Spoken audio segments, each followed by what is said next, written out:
Well, ladies and gentlemen, a very warm welcome. First, I wanted to say welcome to all of you in the room. Thank you so much for being here today. I'm Dan Murphy from CNBC, and I also wanted to say thank you so much for all of you joining us here on the live stream as well. So your next conversation is called Skills in the Age of AI. And we're going to dive right into this with an expert panel joining me up the front. I'm with Abdallah Sheikh. He's founder and chief executive officer of Astra. Abdallah, welcome, great to have you. Joe O'Driscoll-Kearney is chief learning officer of Majid Al Futtaim here in the UAE. Joe, thank you for being here as well. Dr. Nela Richardson is Chief Economist and ESG Officer at Automatic Data Processing, that's ADP. And Mr. Stuart Russell is the Professor of Computer Science at the University of California. So we really do have a deep bench of talent here to take a deep dive into this really critical topic that no doubt all of you have also been absorbing and working with through the course of this year, and will no doubt be working with for many, many years to come. So the intersection of artificial intelligence and human skill is perhaps more critical than ever.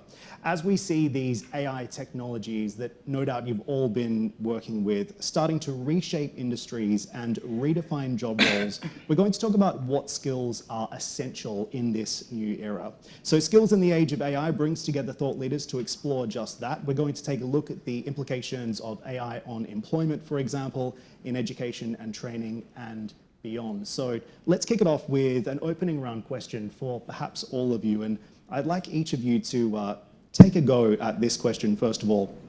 How do you see AI impacting job creation and disruption, maybe even destruction in the next decade? Abdallah, did you want to kick us off? Sure. Thank you for having us. And I think this is the most common question we get asked now is, am I going to lose my job? Is a robot going to be, doing what I do tomorrow morning? And I think there's a few angles to consider this. This is not new, right? This innovation curve has happened before multiple times. And I always like to use the example of, Oxford University professors protesting against calculators when calculators first came out, and they thought mathematicians were going to be irrelevant. But at every industrial shift, or when we see a new technology like this come out, what happens is it divides the workforce into two, operators and people who fall beyond the operations lines, which means when email was invented, mailmen did not just disappear. We still have mailmen. They just operate at a lower level in terms of income, in terms of compensation, in terms of, and so on and so forth. While you have other people who've escalated and became mail operators or technology operators, and that sort of creates that divide. And I think AI is going to do very much the same, whereby AI is going to take a lot of, at the first stance or at the first phase of AI, it's going to mostly take over the repetitive jobs that are more labor oriented, that AI does very good at things that we do in repetition. And that will leave people with a lot more time to do other stuff, where I think people are going to have to create another class of jobs and so on and so forth. So this is my 30 seconds of thoughts on it. Yeah, really fascinating. Joe, what's your take? How do you see AI destructing and creating the jobs of the future?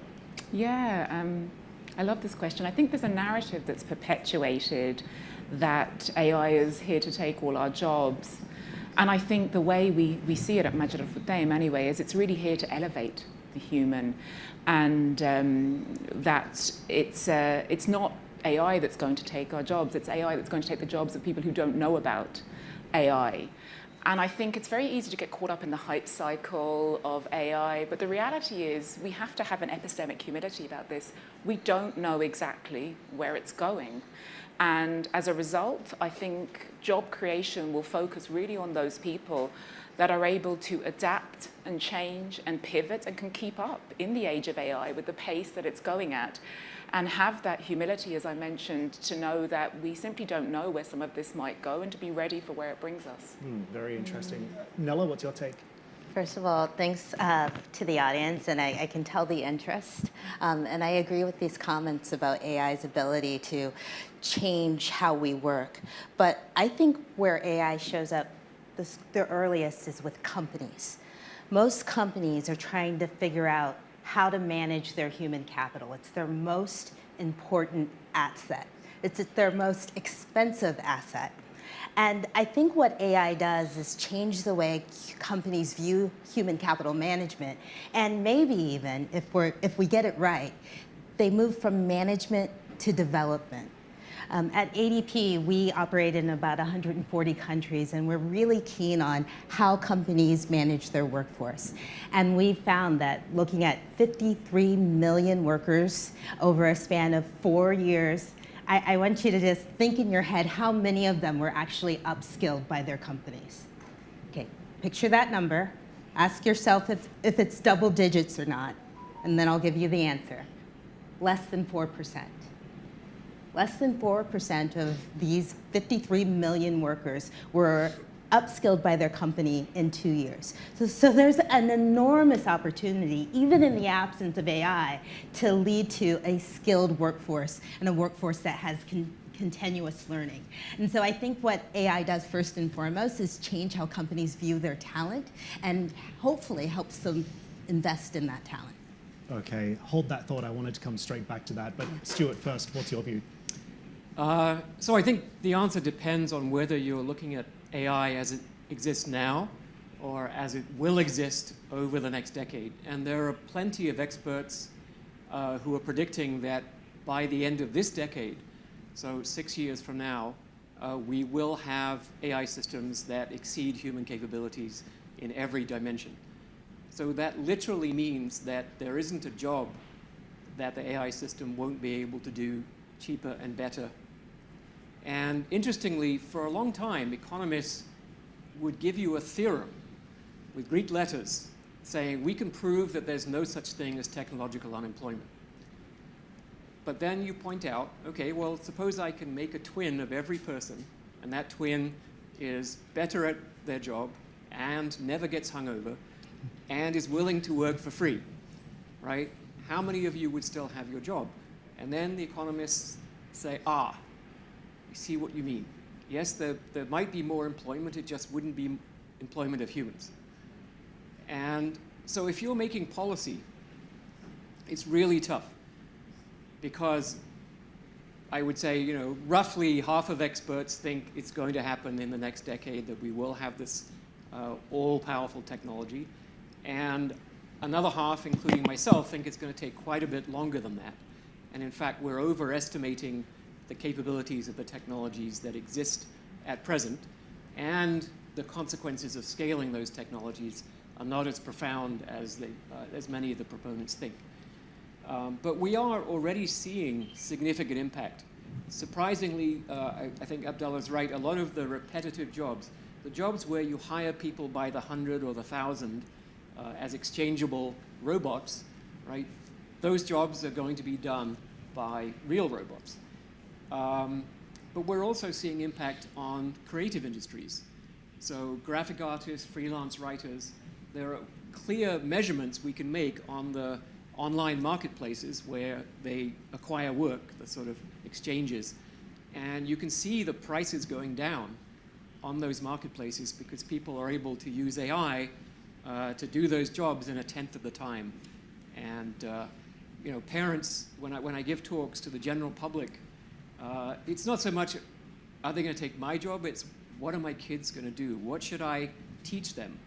What courses should they take? And in the near term, there will be demand for AI engineers and robot engineers. But in the long term, it's got to be interpersonal skills, right? It's going to be a very different kind of economy when the production of the basic wherewithal of life is turned over to machines.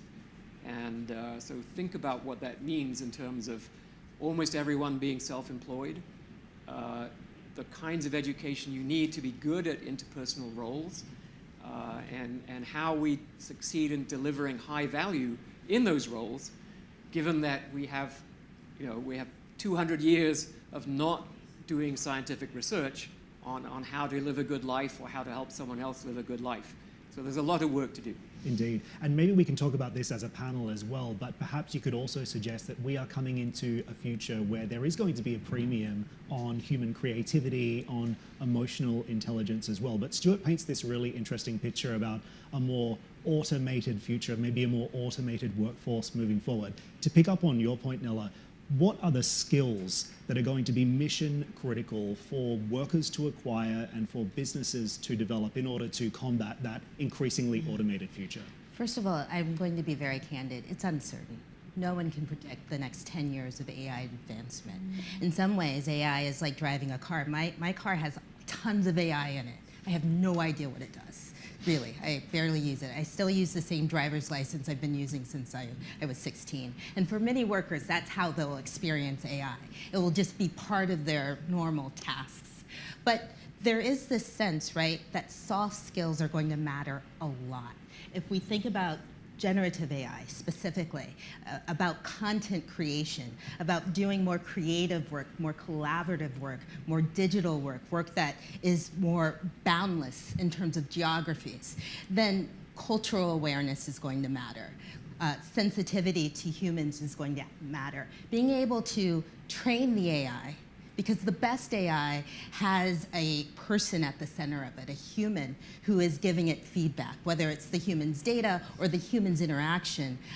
That feedback mechanism is important for AI's development. Even AI needs a human hand, right? So the people who have the agility to kind of have broad skills, deep skills and expertise that are transferable, those are the ones that are going to persist. So it's about, rather than thinking about us all becoming robotic engineers, thankfully that's not going to have to be the case. It's more, how do we go from occupation orientation to task orientation, regardless of the occupation? And how do we have the agility to move across and up, as opposed to just up in one particular expertise? And how do we communicate and collaborate so we can actually capture the benefits of AI and mass extend it across our different business operations?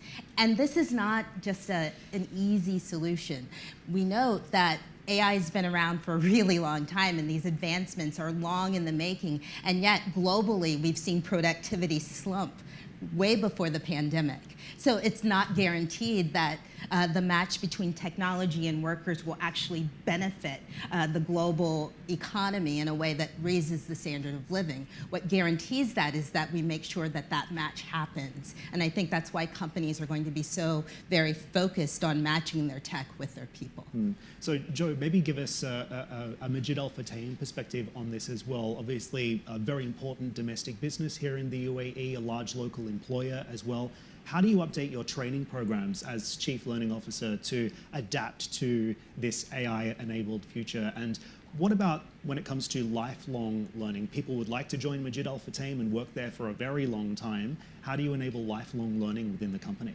Yeah, it's such an interesting question because we recently deployed an AI academy, and one of the modules was out of date within a week. That's how quick this thing is going. So we've really had to think about very fresh, renegade, recusant ways of deploying learning. And we're really trying with AI now not to just meet the learner where they are, but meet them where they can be. So we're deploying tools like, I don't know if you've heard, there's a company called Astra. I promise I don't work for them. But they were actually, again, crisis, innovation born out of crisis. They were born out of trying to get students to access learning during the Yemeni conflict, and now they're a Silicon Valley startup. But they nudge out text message-based learning. So that's a wonderful opportunity for us who have frontliners all the way up to CEOs, where we can really meet people where they can be. We know that people then can learn in the flow of work because we can issue messages or updates on AI out via Teams, out via WhatsApp, out via text message. So that's one way that we're really doubling down on trying to use AI to enable learners in a much more kind of user-friendly way.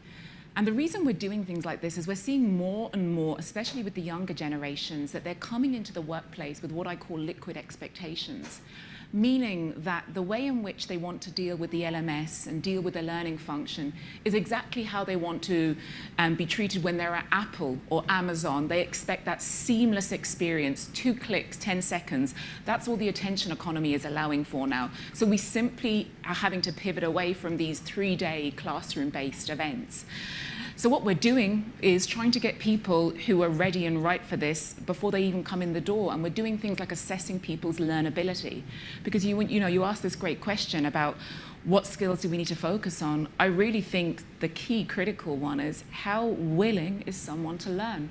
How well can someone learn? How do they know and build in the principles of learning science within their everyday work?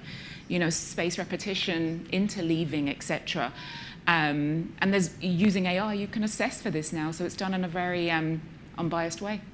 So fascinating. Abdallah, can you speak to that as well? Give us a tech perspective on this too, particularly when it comes to the things we're discussing, skills required, but also what you look for when you're hiring someone as well. Okay. I might get into a bit of trouble for this, but I have a very, extreme, concrete view on this, because I write code every day, is what we do, and maybe one thing I like to give people as a disclaimer, we do this in our business every day, we tell them, it's nobody's job to keep your job, right? Especially not AI's job. Companies want to do things faster, cheaper, and they want people who write code that don't get sick and take Sundays off. And that's going to remain the fact of the matter for a very long time from now. So there is this sense of entitlement maybe that I see with a lot of people that says, oh, it's my company's job to keep me employed even though AI is going to be better than, no. As humans, and why I like to say things are repetitive, as humans, our most important skill historically has been survival, right? We survive. That's why we all exist in the shapes and forms that we do today. And within the AI age, it's still survival, and it's still going to be survival of the fittest. Now, the learned have not been the best survivors, and they're not the most successful. And you can see this still in today's world. The people who fare much better, say financially or in the business world, are not the most learned people, or are not but they're the best survivors. They're the people who manage to actually adapt and work around the changing conditions much faster than everybody else. I tend to disagree a bit about there is ambiguity of where AI is going to take us. At least in my line of work, it's extremely clear where we're going to be in 10 years from now. If AI delivers on its promise, we still have a big question mark on when. Is it going to be in 5 years? Is it going to be in 10 years? Are we overestimating the power of compute? Are we underestimating? But it's coming. We know it's coming. And it's going to come in a way where there is going to be a big eradication of a certain layer of employment and a certain layer of work that people are just going to be very inefficient about in doing. And AI is going to be just so much more efficient at doing this that there will be no reason for human in the loop to exist anymore. So my thinking is that the best skill, or what do people need to learn, and this is another thing that I say that I always say that's very troublesome, is the better technology gets, the worse formal education becomes, because the more technology is becoming, the better technology is becoming, the formal education institute is just lagging further and further behind. I can ask everybody here in the room how much they've used out of their formal education in their daily jobs, and not much for most people who are not, super technical in their jobs. So with AI, this is not the kind of education that you're going to be getting in university, and this is not a 4-year program that you're going to go into and go out ready for the AI age. Like it was just mentioned, a model took a week to become outdated. Imagine about spending 4 years in university studying about something. By the time you graduate, it's history, it's ancient science. So I believe that the Formal Education Institute is going to have to reconfigure itself out. How it impacts us personally at Astra, the hiring age dropped significantly. That's something that I found that has been very interesting. So we're really starting to look at people in their very early 20s, maybe 19, 18, joining and becoming the most efficient, the fastest producing developers that we have. And this is because they're all self-taught. They haven't followed any set of instruction that promised them, just finish this 4-year course at Harvard and you're going to be the smartest guy in the room. None of that. So I think this is, a very significant change that is happening, and I think that's going to impact all the way across the board. So if there is one thing I can speak to with full confidence is the focus needs now to be not on how to engineer the robotics, but to really understand what is this robotic or what is this AI capability going to be able to do. And just very quickly to finish off with an example, I was asked by one of the most prominent, bank CEOs of our region is, what are banks going to be, what is the AI bank of the future going to look like? And I'm like, I don't think an AI bank or the bank of the future is going to be selling bread. It's still going to be doing banking services, but it's going to be able to write you a loan in 3 seconds instead of 3 months. And it's going to use 1 person instead of 300 people. That's what the bank of the future will look like. And you can apply that across the board to almost every other industry. Mm. Okay, I might get Stuart to respond to that first of all. And Stuart, as an extension to what Abdallah has just said, are academic institutions getting it right? Because we're talking about the length of time it takes to acquire, maybe a more traditional degree.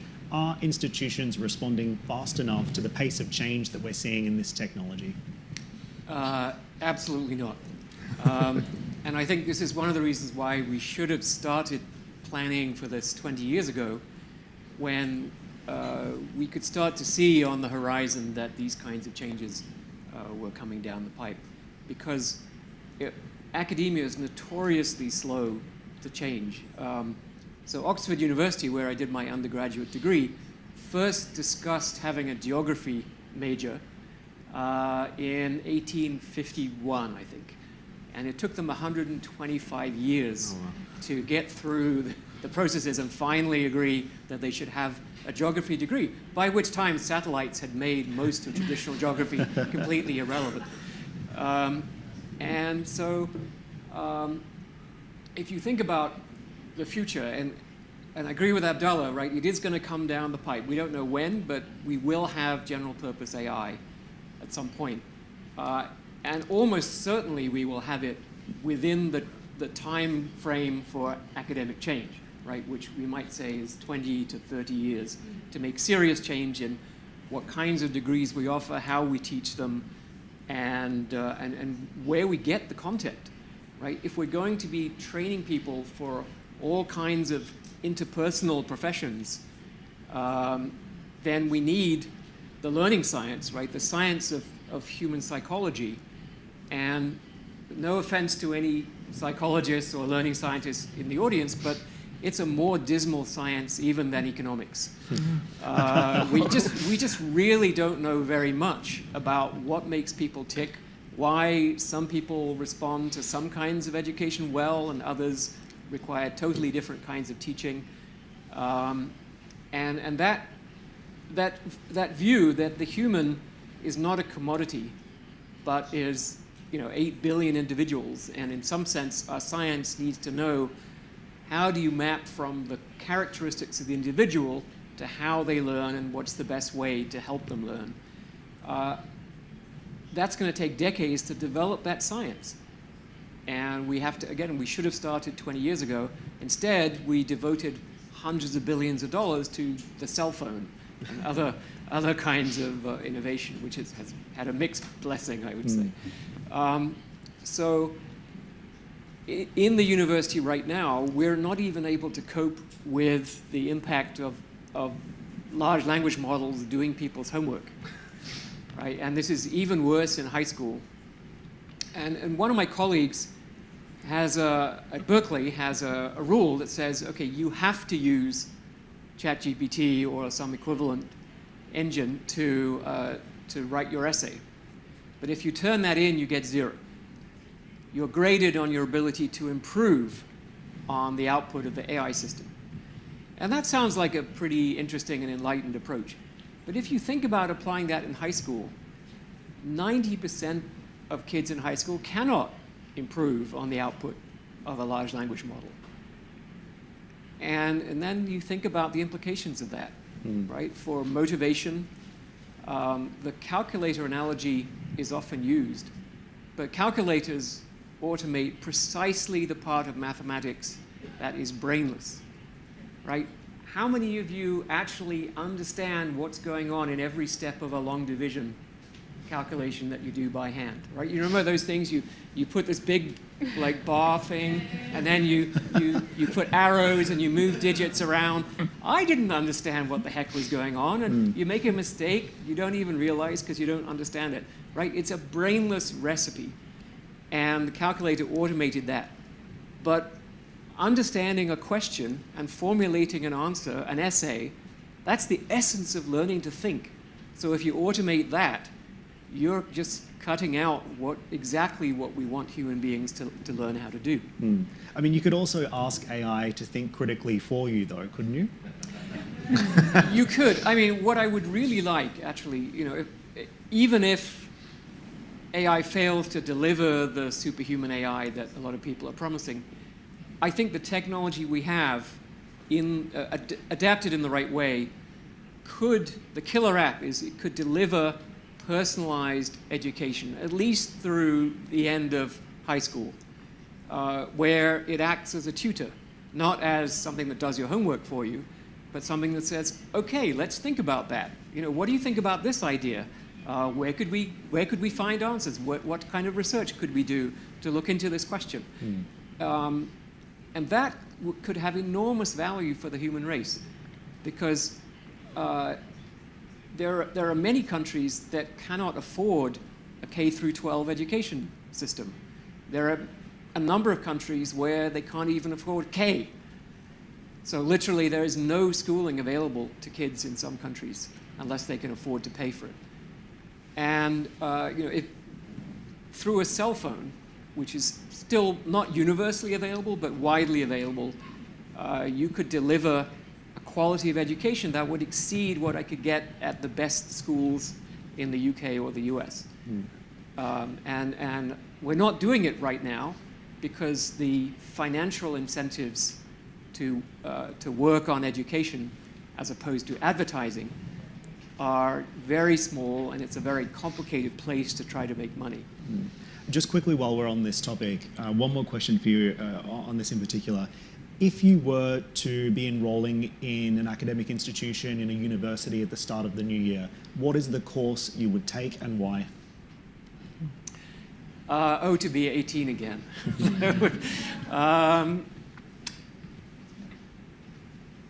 So I think probably something in the human sciences, psychology or child development or something like that, because I think in the long run, it's the human sciences that we're going to depend on to have a functioning society.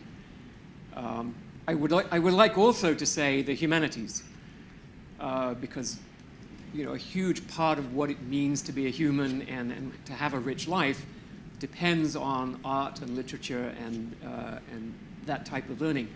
I think the humanities have taken a bit of a detour in the last few decades, but they could get it together and contribute to this process enormously.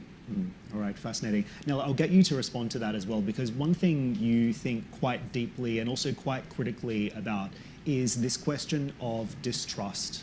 So we see AI and these LLMs providing us with answers, sometimes with citations, often not. Why should we trust AI?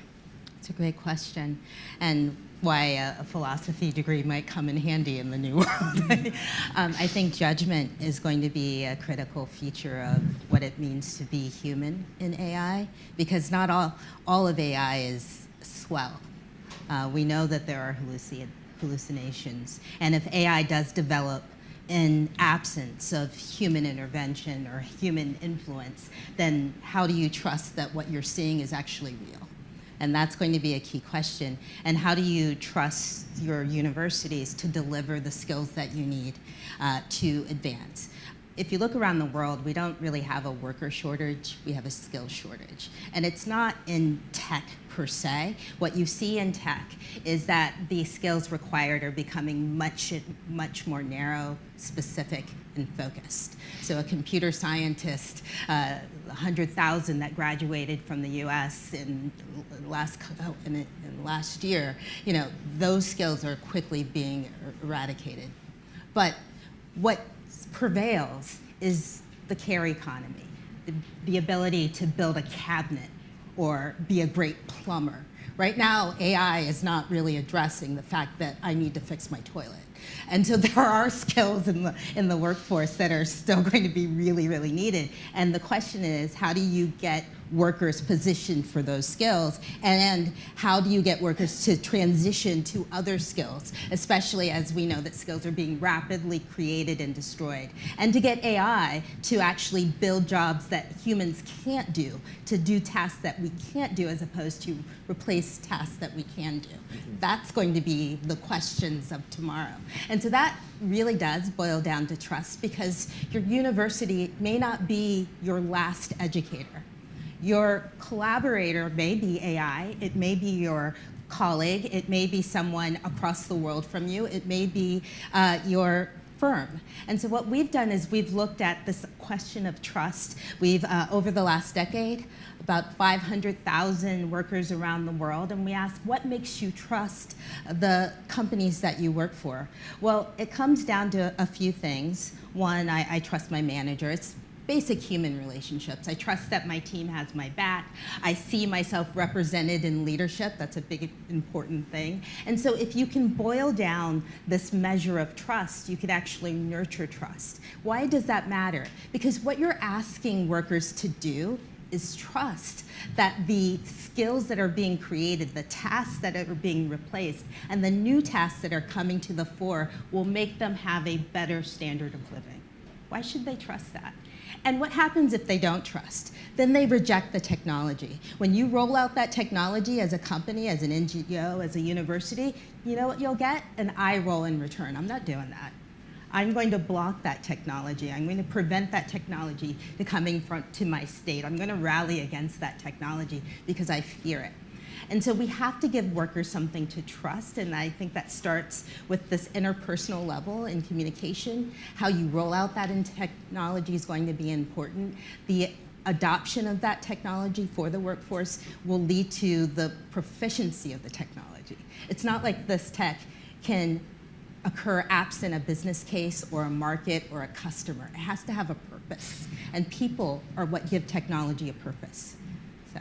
Excellent point. Really, really, really important point. Joy, would you agree with that as well?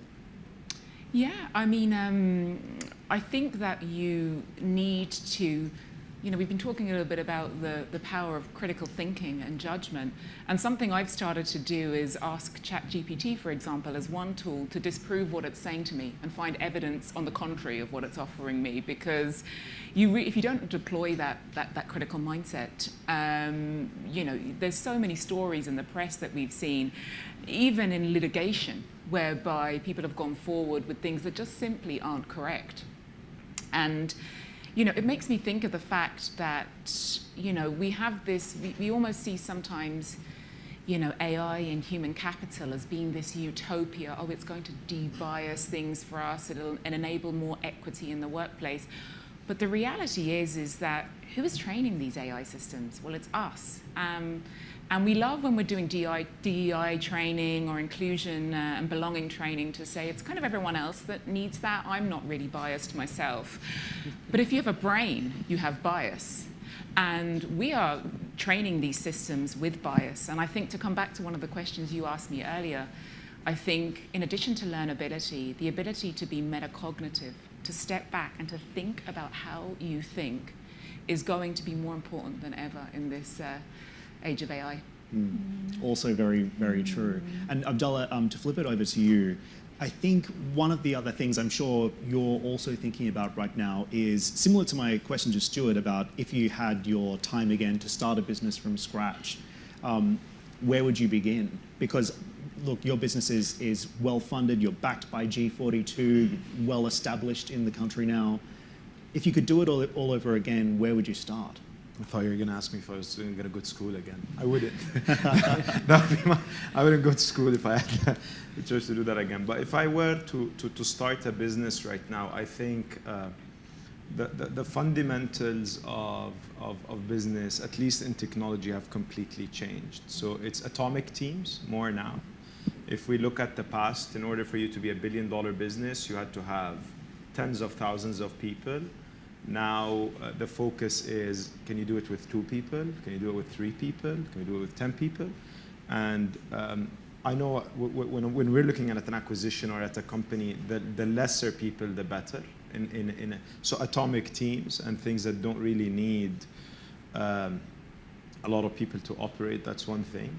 And I think phase 1 of AI, at least what we see for sure. Now phase 2, super intelligence, general intelligence, and what have you, that is still yet to be tested and provided for. But phase 1 of AI is going to be the most repetitive, boring tasks, the things that we as humans do that we don't want to do, which is move all those chairs from here to there, which is something that someone does 100 times a day and they don't really want to be doing. And it's a brainless task. It doesn't really take a lot of cognitive ability to understand that you need to move a chair from left to right 1,000 times in consequence. AI does very, very, very good at automating those tasks. Call centers, stuff like that. So that phase of AI is definitely where the ripest fruits or the lowest hanging fruits are going to come out now, and where you will see a lot of companies really making massive financial gain, at least in the next 2 to 3 years.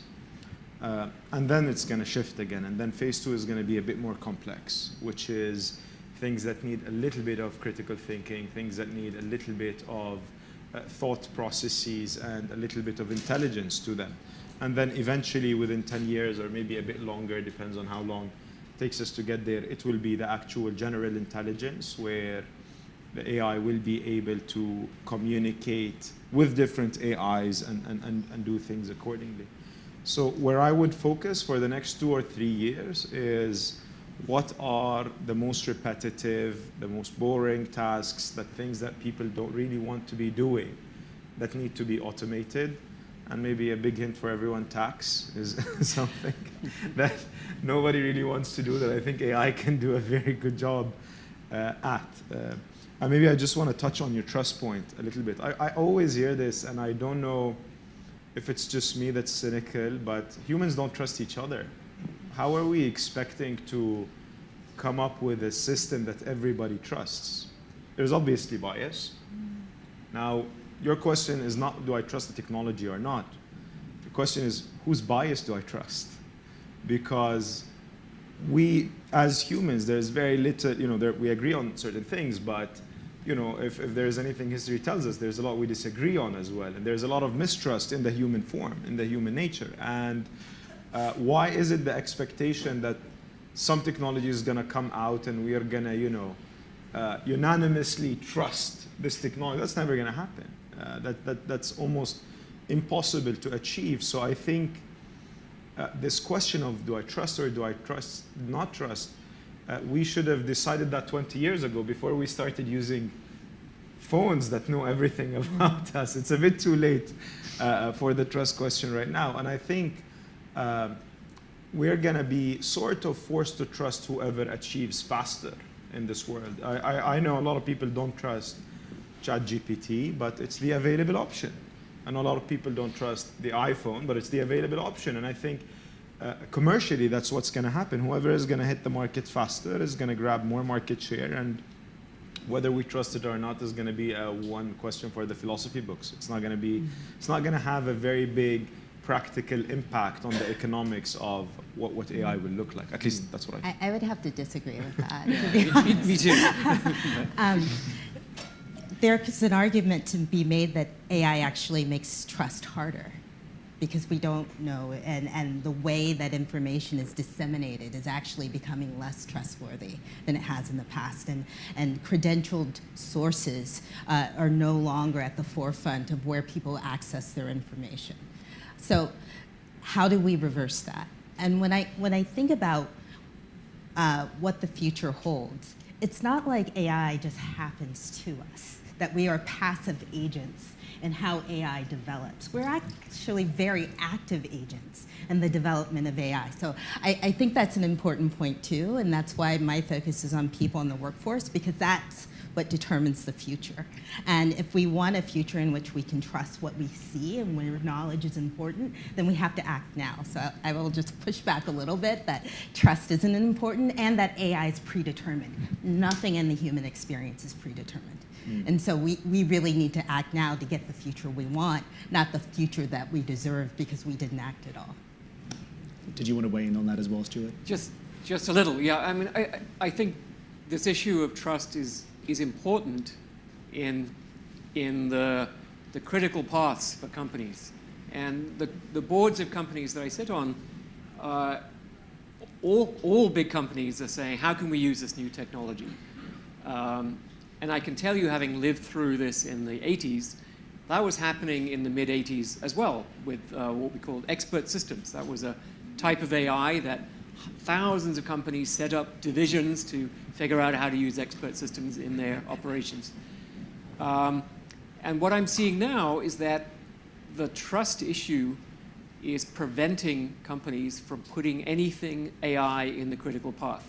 So, for example, if you're an insurance company, would you allow an AI system to have a conversation with a customer leading to a transaction? No.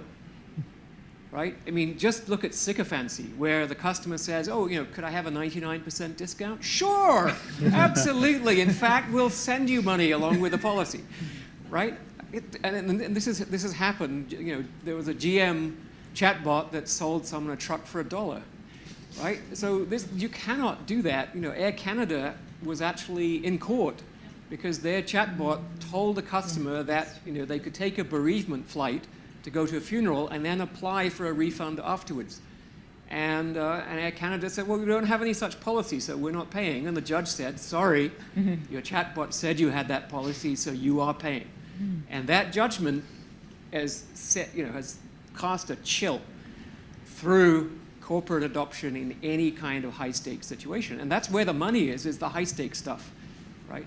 I also want to further something that Nela said about where we should think about applying AI if we want to get away from this idea that we're just going to put humans out of jobs and that's how we're going to make money, right? Is to look at exactly the things, the unmet needs, right? If you look at met needs, where humans are already fulfilling that need, then typically that need is saturated, right? And this has happened, for example, with cars. Initially, when we developed the car, employment absolutely skyrocketed. We had millions of people working in the car industry. But as you then introduced automation, the cars got cheaper and they sold even more cars and they needed even more workers. But at some point, that need is met, right? Everyone in the US who really cares has a car, and the same is true in most developed countries. And so adding productivity, adding automation just reduces the number of workers. And we've seen this. The number of people working in the car industry has collapsed. And this happens in industry after industry after industry. First of all, technology creates demand because it reduces prices, and then demand saturates, and then employment goes down again. And so if you want to be on the upside, you've got to look for those unmet needs. And individual tutoring of children is one of those unmet needs because it's incredibly expensive for humans to do it. And we can't possibly have a tutor for every child, right? It just doesn't work. But other things like cleaning up graffiti, like inspecting cargo containers, we just can't afford to have people do that. But we could afford to have people do that if they had a team of robots to expand their productivity in the role. Okay, we have about 1 minute left on the panel, so I wanted to do one quick rapid-fire question to you all to finish us up. As our wonderful audience leaves the room, what's one thing they should be thinking about in the AI space? And is there anything that keeps any of you up at night when you think about it yourselves? Stuart, I'll start with you again. We have 1 minute, so super quickly, please. What keeps me up at night is that we develop superhuman AI without a solution for how to control it forever.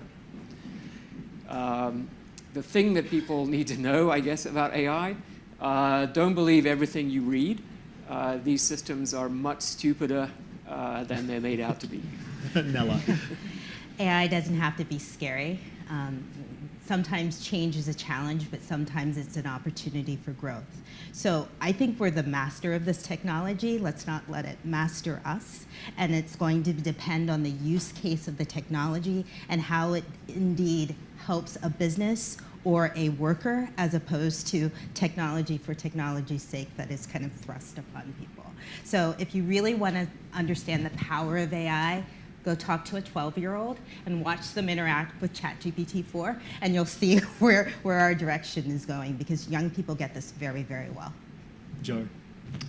I would say that be resolute that learning at work is work. Learning is probably the most celebrated, neglected activity in the workplace, and the learning curve really will be the earning curve. And it's those people that are able to pivot on a dime, move to something new when AI surprises us, as I really believe that it will continue to do so. So I would say be your own activist for your learning. That was another one of my rules in this famous AI Academy I've mentioned. The first rule of AI Academy is don't wait for AI Academy. Build your own personal learning cloud, own your learning, and grow by giving and upskill others. Abdallah. Yeah, I think I completely echo. And I think maybe my 2 cents of advice to everyone is keep an eye on the pace of change, because things are going to start changing much, much faster than we expect them to. So you need to be very resolute about how fast things. You're going to be very frustrated that what you learn today and spend a lot of time learning is going to be obsolete in like 2 months. So just keep an eye on the rapid learning curve that's coming up. Stay positive and look after each other. All right, we'll wrap it up there. Ladies and gentlemen, please thank my panel. They have been absolutely fantastic. And thank you all for watching today. If you're watching online, thank you as well.